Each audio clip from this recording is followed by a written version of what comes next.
After weeks of being unsure what's next for education at the Capitol, a handful of Senate education bills are one step closer to the governor's desk. Some still haven't been heard.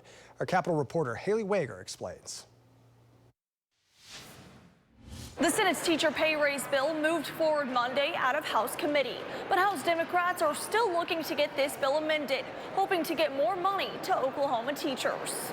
If you ask any Republican or Democrat in the House or Senate, they will say that teacher pay raise is an important issue this year. It's a bipartisan effort, but there's disagreement on what the bill looks like. My caucus has stand firm that we want a clean teacher pay raise, not coupled with voucher scheme. Democratic Representative Trish Ranson called for an amendment to the Senate's $250 million teacher pay raise. It would have doubled the original raises, putting Oklahoma at the top in the region. In order to retain the teachers that we have and to recruit teachers from out of state, we need to be competitive in the region. But I'd like to table the amendment. Republican Representative Mark McBride says it wouldn't have received the support it needed. With all the negotiations going on between the House and the Senate, we want to keep that live.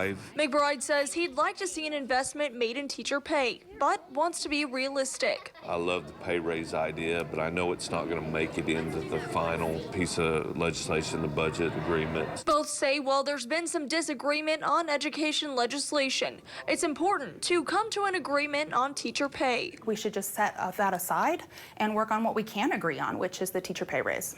The Senate's paid maternity leave bill was also on Monday's agenda, but it wasn't heard. Representative McBride says it can still be heard in committee next week. At the Capitol for Oklahoma's Own, I'm Haley Wager.